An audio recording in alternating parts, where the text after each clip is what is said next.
Hi, I'm E.D. Lewis, and welcome back to my channel, E.D. Lewis Reviews, for yet another review. Another nocturnal review, I mean.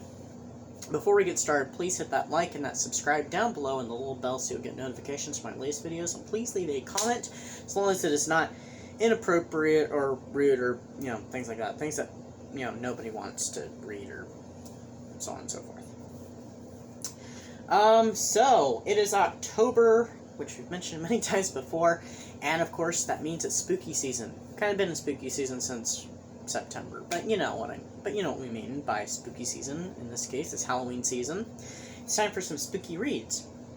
And this video is actually the start of another series, besides my Dracula review series, and that is the Frankenstein Reviews series. This series will be coming to you here and there as I progress. My current read that I'm on at the time I'm filming this is a sequel to Frankenstein, which there are a few different sequels out there, and I'll be covering it at some point. It's one of my October reads. But we're going to start off with the original, Frankenstein by Mary Shelley. This is the original from, well, not this copy, of course. The original Frankenstein story from 1918. It tells the story of a man named Victor Frankenstein who goes out in search of the secrets of life and death, and he wants to create life of his own. But he doesn't think of the consequences that go into it. So Victor has to basically pay for it until he, can finally learn he needs to confront his monster. Much like how we all need to confront our own monsters. Not literal, usually figurative monsters at some point in our lives. For us to move on and evolve. Well, Frankenstein is kind of a timeless classic that kind of goes into, the fears of where science was heading and where science could go, and challenging the natural order of things. Also, Frankenstein kind of goes into a bit of, the whole parent thing. The neglected child and, neglective parent as well. And facing that down. Facing those demons at home and the family. Especially Victor having kind of a strained family relationship, especially after the death of his mother. So, the book delves into all sorts of things, and it's just one of these classics. It's up there with Dracula, and even Dr. Jekyll and Mr. Hyde. Except for the difference between the Jekyll Hyde book is, of course, it's not told quite in the same way, and it's a much shorter work. This one and, this book and Dracula are the, basically the foundations of, what we think of as classic horror, especially, Gothic horror. Which, this is, just like Dracula. Because it's a story that's told through a series of, journal entries and letters. This one's more letters than anything, because it's told by a ship captain who is gone up into the Arctic to do a special expedition, and he's writing back to his sister, and he's Captain Walton. I couldn't remember his name off the top of my head. And so he relays the story of Frankenstein to his sister, because he's out in the Arctic, and his men are wanting to, they're wanting to go back home. They're tired of being out in the Arctic and stuff. They want to go back home, and then suddenly they see this man chasing this thing on, with sled dogs and stuff through the ice, and they get him on board, and he is very ill and stuff, and then he wakes up enough to be able to tell his story to Captain Walton, who then relays it to his sister through this series of letters. So that's how the story of Frankenstein unfolds.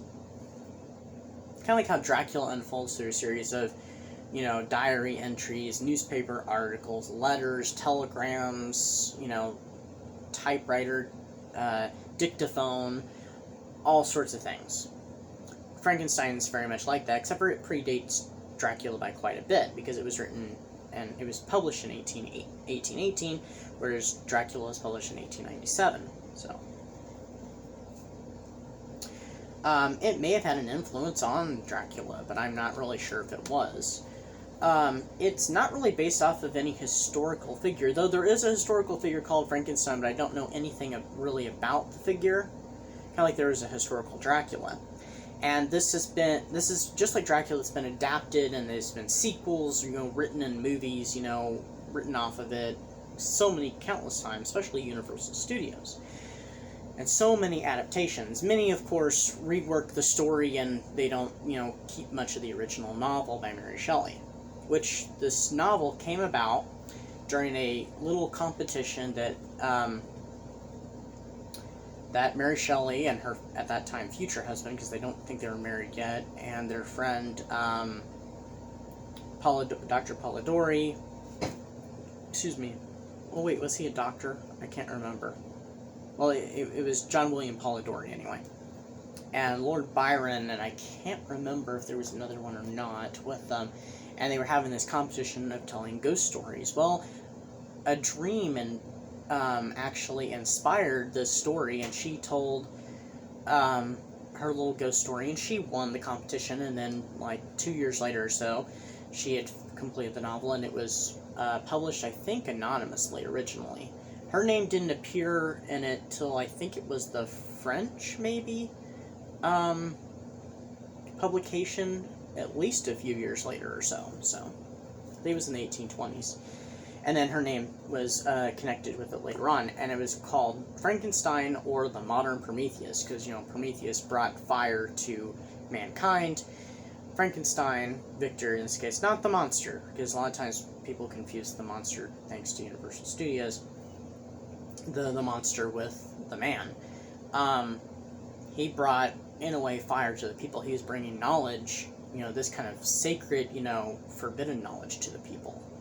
So, but I did earlier this year read a graphic novel edition, which I did cover in one of my wrap-up videos, and it has really nice illustrations in it. I got this for like 25 cents when I was on vacation last December, so, but it's really good, and it gives a straightforward, retelling of the story.